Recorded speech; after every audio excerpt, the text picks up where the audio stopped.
to supplement the men's meagre wages.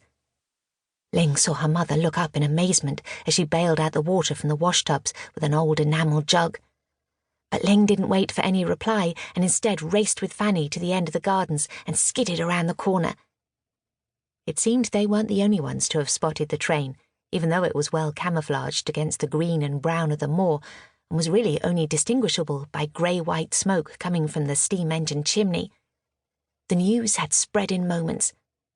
It was shortly after midday on Saturday, and as the men and boys who worked in the massive amphitheatres of Foggintor Quarry knocked off for their well-earned half-day, they joined Ling and Fanny as they made their way towards the post and wire fencing that separated the railway track from the surrounding moor. "We'd better wait for your mother," Arthur Southcott told his daughters as he found them in the gathering crowd, and Ling turned impatiently to watch her mother pant up behind them. "Well, I never did," Mary exclaimed as she reached them. "All the delays over the past weeks, and now the thing arrives totally unannounced. We could have missed it." "Best hurry then," Arthur called to his family, and they ran alongside the wide path, laughing and joking and making a grand commotion as they joined the other men and their wives and children, all anxious to see the first great iron horse to conquer the rugged heights of Dartmoor. "Well, this'll be a day to remember. August 11th, 1883. Summat to tell our grandchildren one day, eh, Arthur? Don't you think?" Ling looked up at the beaming face of her father's best friend, Ambrose Tippet. But she was damned if she was going to stand at the back of the crowd to witness this historic moment. "Get out of the way, Barney Mayhew, you great lummox. Let the little ones see," she said as she gathered up the smaller children and ushered them to the front. The healthy, glowing face of the young lad split with a grin. "Not till you give us a kiss, Miss Southcott," he teased. Ling gave a light giggle and planted a hearty kiss on his cheek. A chorus of jaunty ribaldry bantered about them, for everyone knew that Barney and Ling were walking out. Besides, this was a moment of deep joy and expectation, and everyone was in convivial mood. Barney obediently stood back, and Ling felt his dark eyes, full of admiration, upon her. The children, Barney's 2 younger brothers among them, all stood in an orderly line under her direction. She was proud to have their respect as their school assistant. She loved her work and tried to make afternoon school, when she was in charge, everyone's favourite time, singing and playing learning games with her pupils.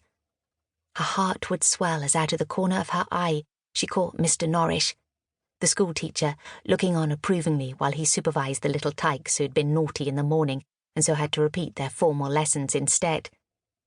"I'm really proud of you, you know," Mr. Norrish had said, taking her aside when she had shortly been expecting to leave the schoolroom behind forever. "Always stood out from the rest, you have, and I've really enjoyed those extra history and geography lessons I've given you after school each day. You've taught both your parents to read and write, and you've even cultivated your speech. So how would you like to become my assistant? You know how Mrs. Warrington is so keen on schooling for the little ones? Well, she's willing to pay you 4 shillings a week." That had been nearly 3 years ago, but the vivid memory flashed like a beacon across Ling's brain. It was no time for such thoughts now, though, as she eagerly watched the smoke-snorting engine labouring along the track. She knew it would not be stopping, since there was no station here, just deciding where it was planned that goods trains could call 3 days a week to transport the stone. Any passengers from Foggintor would be obliged to walk into Princetown before they could ride in one of the carriages that were trundling towards them now. The clattering engine was looming larger and larger, gathering speed as the track became less steep, the wheels turning faster, clickety-clack on the metal rails. On spying the festive throng, the driver blew the whistle 3 times, and the gigantic train thundered past with a whooshing roar, making the ground tremble beneath the spectators' feet. Some threw their caps in the air, others waved with abandon to the dignitaries on board. Children squealed with delight or screamed in terror. And then it was gone, wending its way, quite straight now after its tortuous climb, to the end of its journey. Ling stood mesmerised.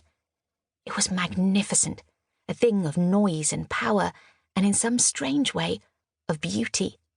Being so close to the majestic dragon and standing on ground level, its size was overwhelming. Her eye had caught the fascinating motion of the coupling rods that drove the wheels, the incandescent blaze in the